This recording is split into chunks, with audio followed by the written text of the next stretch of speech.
How are you, Max? Just fine. How are you doing? I'm great. You're proudly holding the flag of atheism in your name, yeah? Essentially, yes. Right? You're like, I'm the atheist. The one and only. Do you believe atheism is something to be proud of? I believe atheism is an inevitable conclusion to come to. Oh, but that's not really answering my question, right? Do you believe it's something to be proud of? It could be a bad necessary conclusion, but is it something in your worldview, basically? But is it something that is like to be proud of? Do you think that atheism is something to be proud of in general? I'm just curious. No, absolutely not necessarily. I don't think atheism is something to be proud of any more than our understanding of the Earth going around the sun is something to be proud of. It's something very interesting and very insightful. But if anything, I would say it's more humbling than makes me proud. Okay, that's interesting. So you believe atheism is interesting and insightful, which I would disagree with, but I'll let you kind of ask your question before we get into that. Okay. So do you have any specific questions for me? So I'm assuming you do. So yeah. Sure. Why should I believe any of it? What evidence is there that you would like to present that Islam is the one true religion, that there is no God but Allah and Muhammad is his prophet? How would you prove any of that? I don't prove anything to anyone. The Quran is the difference between Islam and any other faith. And I think this is very important for people to understand. In Islam, the job of us, or the job of the messengers of God, or us trying to fulfill the same message of the messengers of God, is not to convince anyone. This is not the attitude that any Muslim takes towards Islam.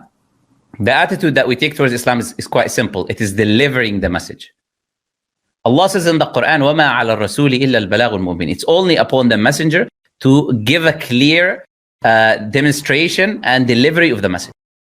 So it's upon me as someone who is acting as a messenger in this case, not a messenger of God like the prophets or something. No, I'm just delivering the message of the messenger of God. So I'm just conveying what he said, because he said, convey upon me my message to the people. So we are conveying the message of the messenger of God, the messenger of Allah. We say to the people, we say that Allah have sent prophets and messengers. These prophets and messengers came in different times, different localities. They had one message, which is that there is only one entity worthy of worship. The entity is not like us as humans. Does not have children, does not have fathers, does not have grandfathers, created the universe. It gives life and takes away life from people, causes death. And it created everything around us, and it's placed us in this life as a test. That whatever we do here in this life is a test for us. And if we choose to do good, because morality sources from that creator, from that God, and he reveals us to us. If we choose to do the good that he commands us to do, then it will be good for us in this life, and it will be good for us in the afterlife. And if we choose to disobey and we choose to harm people and we'll do evil, there will be consequences in the afterlife for these actions. So this is essentially the message of Islam. And these prophets and messengers bring revelation. And within that revelation, there is the guidance and teachings and telling you what will happen in the future and what will happen to you when you die, etc. And this is the message of Islam. And we deliver that message to the people. And this is our job as Muslims. But trying to convince people, I believe, is already an incorrect attitude to take to anything. People have to have genuine interest in whatever it is that they're approaching. They have to have genuine interest, have to be sincere, and they have to look and research. And then I believe anyone who's sincere, who's open-minded, when he opens the Quran and he reads, he will recognize that what he's reading there is not human words. That this is not a human being writing this information, because this is a very distinguished difference, especially for people who read, between how humans write and what they say, and how the Creator addresses and speaks to his creation. So I think you've given me a very succinct exegesis of what you believe, but I'm still trying to grasp at why you believe it. No, you didn't ask me why do you believe it. You said, how can you convince me? These are two different questions. If you're asking me now personally, yeah, these are two different questions, right? So you started by saying, what would you give me to convince me, right? That Islam is the way, or La ilaha illallah Muhammad Rasulullah, which is there's no God no God is worthy of being worshipped except Allah. That's what you asked. Now your question is different now. Now your question is, you're asking me, why do I believe in Islam? I believe if you were just in the backstage, I've demonstrated multiple reasons for why I personally believe, and many Muslims believe, that even though this is not about me, but why Muslims generally believe the Quran is from God. For example, the information that is mentioned in the Quran, the life of the Prophet ﷺ himself, investigating his life, reading his life, looking at what he did, you will know that this is not someone who lies. It's not someone who's looking for worldly desires. This is not someone who would do it for any other reason other than he was a messenger of God. and the prophecies of the future, the information that he said about the future that no one could have known, information about the past that the Quran records that was not known at the time, nor recorded before. All of these different things are evidences for why Islam is the truth. So you mentioned the Quran. I'm curious, those books behind you, that big volume with gold and air. What are those books? I'm just curious. Well, this is something written by someone called Shaykh al-Islam ibn Taymiyyah, who was like nearly like 800 years after the Prophet ﷺ. And he is one of the biggest scholars in Islamic history, essentially. This is a voluminous work called Majmu' al-Fatawa, which is essentially a work of jurisprudence giving verdicts on certain matters. Like, okay, why is the verdict on X, Y, and Z, or not doing X, Y, and Z? This whole voluminous work is just about that. And in every other kind of matter you can think about. These volumes have different subjects. Like some will say about the prayer, some will say about this, about that. So these verdicts that are recorded are about different topics. So it's a very voluminous work, for example. If you're referring to this one. Yeah. Yes, I would imagine that many of the footnotes in that document, would cite itself, lend authority, and treat the Quran as its legal authority. Is that the case? In other words, that collection of books largely refers back to the Quran as the law, as the thing to account by. Is that true? Yeah, absolutely. The scholars are not authority within themselves. So whatever they say, they have to use evidences from the Quran or the teachings of the Prophet to kind of make it binding for believers to follow, essentially. If there's no evidence from the Quran, then it's not, or the Prophet's teaching, it's not binding for us to follow. So when the Quran was delivered, if it was delivered as a divine document that addresses everything, why was it not delivered as all of those books behind you? Instead, it was just delivered in this one little volume. Are you asking me why was the Quran not delivered as tens of thousands of voluminous works that expound on the Quran? Is that your question? Well, my question is, it seems to me, here's where I'm coming from with the question. It seems to me that if the Quran is a divine document which addresses all areas of life, why is there a need for dozens of documents that sit behind you to interpret what the complete testament or witness of God said in the first place? Why was there confusion enough on the document, on the original Quran, to necessitate all of that commentary sitting behind you? Well, that same Quran that you're reading, that you're saying is guidance in this case, is I'm not saying that you're saying that. You're the one saying the Quran is guidance in this case, not me. Now, there's a little bit of increase in volume, and I hope we still remain in the same cordial discussion that we're having. There's no need for you to... I said, mischaracterize my position. Because I do have this kind of, repeated always action that happens when I speak to atheists. They get very agitated for some reason when I'm speaking, and they get very upset, and I end up removing them. And I hope that does not happen, and we can keep it cordial for a few more minutes at least. So regarding I was just saying what you said in this example, that if it's supposed to be guidance, then you're already affirming in this example that it is guidance. So when I quote it to be guidance, you cannot then disagree with me and shout at me for some reason. So if you're saying in this case, the Quran is supposed to be guidance, in the example that you're given, I'm well aware that you don't believe it. In the example that you're given, if the Quran is supposed to be guidance, a part of that Quran tells you to go to the people of knowledge. The people of knowledge and the Prophet's life will be an explanation, and the examples of his prophets and companions will be an explanation for you to understand how to live by this book.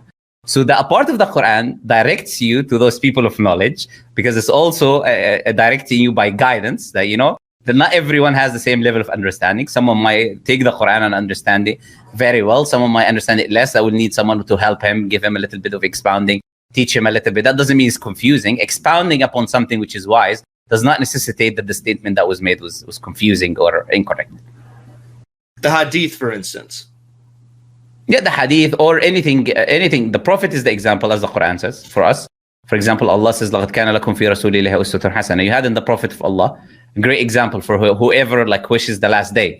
Whoever wishes goodness in the last day, you had an example in the Prophet. So we look at the life of the Prophet, how he lived his life. Allah tells us about his companions and those who followed them, not just his companions, but we have tabi'un and atba' tabi'un, the generations, a couple of generations that came after, because the Prophet told us that the best of generation is my generation, i.e. in faith and belief and adherence, and those who come after them, then the one who come after them. So for us to take and learn from these early generations. And this is, for example, what you'll see Shaykh al-Islam ibn Taymiyyah and this voluminous work is doing. He's referring to these people, the companions of the Prophet who learned directly from him because he was the example, or the students who took from them, or the students of the students who took from them. So the Quran itself is not the final revelation. When did I say that? I was just answering right now. I'm asking, is the Quran the final revelation? Yeah, Quran is the final revelation. Yes. Then why are there revelations and guidances which come after it? Where is the revelation that is coming after it? They're sitting right behind you. Did I claim that the works of Ibn Taymiyyah was revelation? Is it guidance? No, you said revelation, and now we changed it to guidance. I said guidance. I said guidance. Please allow me to speak. May you allow me to speak so that you don't misrepresent? I feel like you're asking me a question, and whenever I speak, you interrupt me and then say to allow you to speak. That makes no sense. Well, I would like to have a dialogue. You want to speak? Sure. Okay, yes. but when you ask me a question, do not interrupt me mid-answering, please. Go ahead. Okay, because your question was, is it a revelation? Is the books before? I was answering, and then you interrupted me. So you pick one. Do you want me to speak or you don't want me to speak? Go ahead. Thank you for permission to speak on your stream. I appreciate it.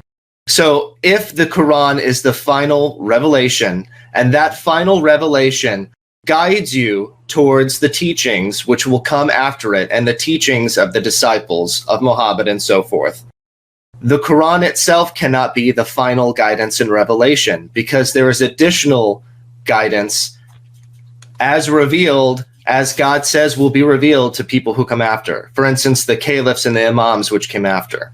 Do you see what I'm saying? No, because no one said in this conversation from my side that the books behind me are revelation. We are saying that they are expounding. Guidance? Again, you see, I'll let you speak. I can easily let you speak, but you cannot let me speak for some reason because I'm going to refute what you say, with all due respect. So none of us have said that the books behind me is revelation. The only revelation that we believe is binding. And in fact, I answered that in the beginning of this conversation.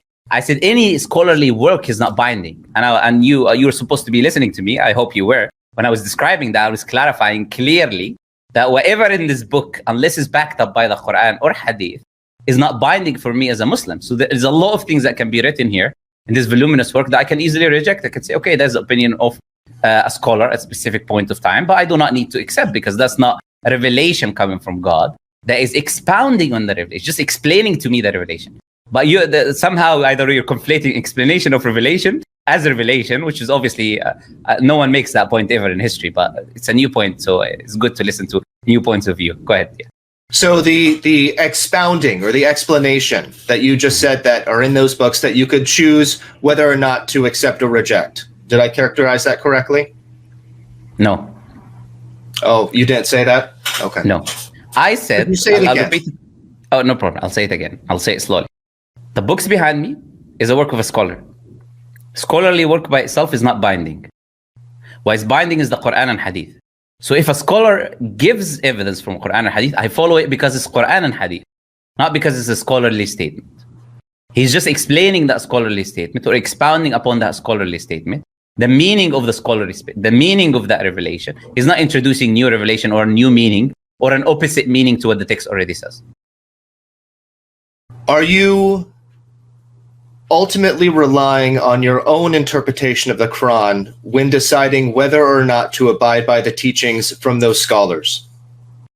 No, I don't rely to I don't base my life on my own interpretation of the Quran. We believe that is what misguided the previous civilization. I base everything on the Quran and Hadith and the life of the Prophet, how he understood the Quran, how he applied the Quran, and his companions, how they understood the Quran, how they applied the Quran, and their students and their students.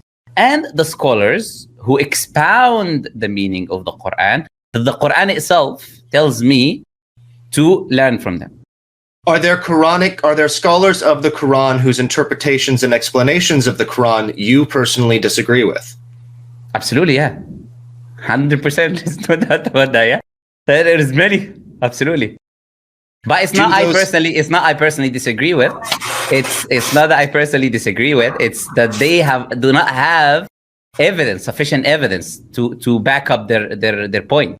So the reason I would disagree with them or reject their positions is because it's not backed up by evidence, while another position opposite to them will be backed up by evidence. So it's not about my personal preference. It's about what the text shows me to follow and not to follow. Which text? The Quran and Hadith. Do both, okay, so scholars in the group that you agree with and scholars in the group that you disagree with on various points, do they both not use the Quran as their same base source text? Not necessarily, no. For example, I'll give you a very basic example. There are schools of thought in jurisprudence. For example, there's a school of thought and in a called the Hanafi, for example. And they have a position on marriage when you conduct the marriage ceremony. Is there a necessity for us to have two witnesses during the marriage ceremony? And the position of the Hanafi, for example, is no, you don't need two witnesses. The overwhelming majority of the rest of the scholars say, no, you need witnesses. Now, in this case, when you look at the Hanafi position, they don't have evidence saying that you don't need, while the other side have clear-cut evidence from the Prophet that there is no marriage without two witnesses. And any marriage that was conducted without two witnesses is considered invalid. So in this case, someone might ask, okay, why did they take that position to begin with? The reason is that narration of the Prophet did not reach them. The information did not reach them. So they based the ruling without the evidences reaching them, while we still have the evidences from the other overwhelming majority of scholars. So we do not take that position of that scholar because he does not have evidence to support his claim. Does that make sense now? I hope so. That makes sense. Sure. So what you're saying is that there was a latency period between God revealing something or the Prophet interpreting something from that revelation and the news actually reaching to the people, at least regarding how many witnesses to have at a wedding. No. I said that the overwhelming majority of scholars already have the evidences reaching them, while one person in this case, or one view, or one school of thought, did not, in this particular matter, get the evidence. But the evidences was there with if the overwhelming majority of scholars disagree, they disagree because the news reached them. So if one individual somewhere, in some place did not hear evidence for something, that does not mean that there was a latency of God's guidance reaching the people. That just means that that one individual did not hear that specific point regarding that specific issue. When that one individual, Muslims, you know? Yes. When that one individual did hear that point, did they change their view? Yeah, there are many. There actually, Abu Hanifa himself, actually, may Allah have mercy on him. He said, not only him, but all of the imams of the four schools of thought in Islam, they said that if anything I say goes against the text, reject it.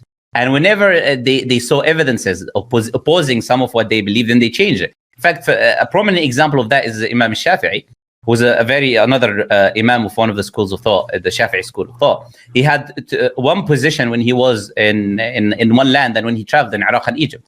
He changed many of his views when he came across a lot of the evidences that he did not know before. So he changed his previous positions into new positions. So now, and this is the easy way for us, the work is all done. What we need to do as Muslims is we look at the scholarly opinions, we look at the evidence. If there is evidence supporting, and most of the time, the overwhelming majority of the scholars will have the evidence. And the people who didn't, they probably have missed the evidence here or there, which is very easily demonstrated because they don't have evidence to support their point. So we will go with the overwhelming majority of the scholars, and the guidance is already there and present in every civilization. And if you read these books and research, you'll find them. So you say the work is already done? Yeah. The work is already, which if you're referring to jurisprudence, most of the work is done, yes. Unless there is some new thing happening today, technology or this or that.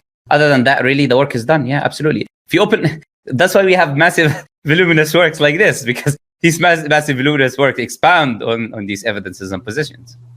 So why are there still legal and religious denominational disagreements between Muslims if the work has been done?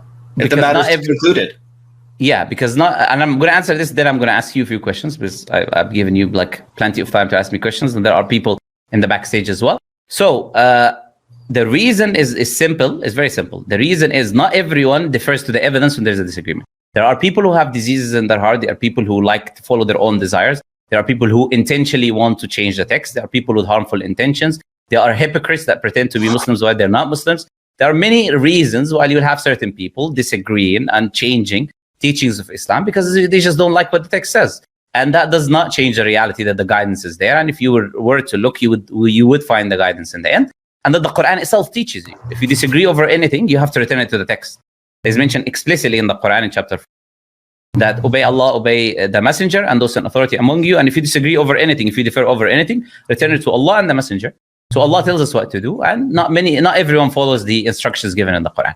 Now, my question to you now, which is to see how you're living your life now. So how do you decide anything to be good or bad, or what to do or what not to do in your life? Because you're asking me how I decide and what I do.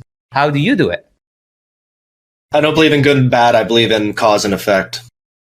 Okay, so you are saying if I bring my baby a breakfast and put it in the oven and chop it to pieces and eat it in my morning goodly breakfast, that's not wrong, right? It's illegal. No. So you're saying if it was legal in a country, it's okay. I can do it. If it's legal and there's no consequences and you do it, and if you do that, I can tell you how you're doing that what that would cause me to do, which would try to arrest you and incarcerate you. Well, you don't have legal authority in that land because it's not illegal in that country. I understand that. I would still come and try to do that. How would you arrest me when there is no law in that country? Well, countries invade. But irrelevant of what you're going to do, which is a subjective opinion, the action itself is not wrong. If there is no right and wrong, no. But the consequence of that action would be that people, I think the majority of people, would come and find you and punish you. And I would agree with them in that action. Yeah, I can be in that example. Either we've got a huge army who's going to protect me, or I got influences and no one can touch me, so I can do it. So in that case, our point is about right or wrong. You keep talking about the consequence, which is not related. We're talking about the action itself, the doing of the action, regardless of the consequences. Is it right or wrong? And you're saying you cannot say it's wrong. For example, having intercourse with your own mother, for you, that's not wrong, isn't it? It's repulsive to me personally. Why? Because it is. It's a priori repulsive to me. That doesn't address whether it's ethical or moral or not. I'm just saying it's gross, and I wouldn't do that personally. Just like you probably wouldn't have, because for the same reasons that I'm guessing you wouldn't want to have sexual intercourse with a member of the same sex or a dog or something, because it's gross. I understand that you have a reason you believe that's wrong, and I understand that. What I'm saying is I don't believe in the right and wrong. I'm just saying I wouldn't do that because it's gross. I am personally repugnated by it. Not because it's wrong, but because it is gross to me. So you're socially conditioned to believe you shouldn't have intercourse with your mother. But if you were socially conditioned to believe it was not gross, you probably do it.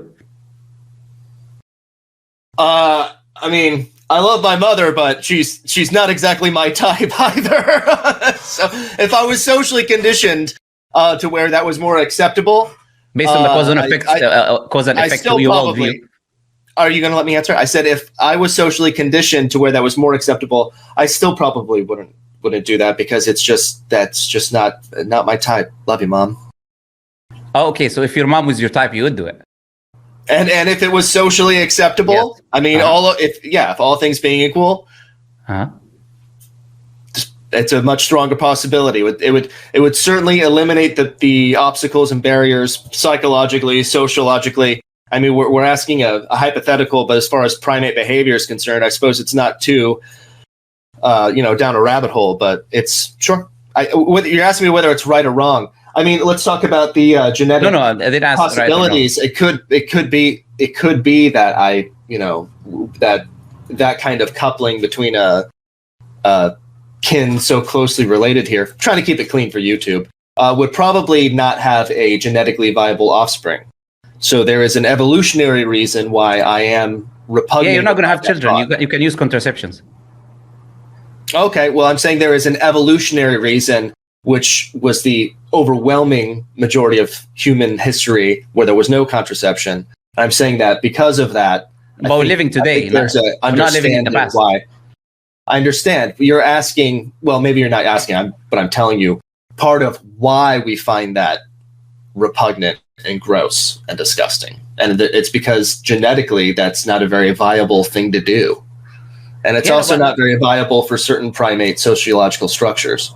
Yeah, no one is saying have kids. All we're saying is that you're going to do the intercourse to please your worldly desires of being a human, of being a man in this case, and you'd find that relative in this case, quote unquote, attractive, putting in your own words, or your type, using your own terminology. Then you would do it essentially, which you just said. Sure.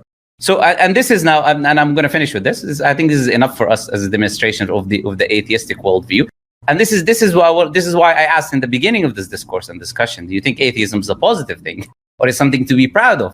And the reason I ask that question is this, essentially, is that the atheistic worldview, if it would really, and I would appreciate at least you're being honest, a lot of atheists are not.